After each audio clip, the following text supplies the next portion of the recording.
Hey guys, welcome back to the channel. In today's video, let's check out how to track freelance income in Trim.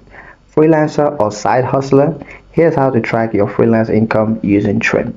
First, open the Trim app and go to your transactions or income section. Then scroll through your recent deposits, find the freelance payments. These might come from PayPal, Venmo, clients, or direct transfers. Tap on the deposit and select edit or categorize. Then you're going to choose freelance income, or you can just create a custom label like side hustle or client payments. Repeat this process for all freelance related deposits. Now head to your spending summary or report section. Your freelance income will now be separated from your main paycheck, making it easier to manage, especially for taxes or budgeting.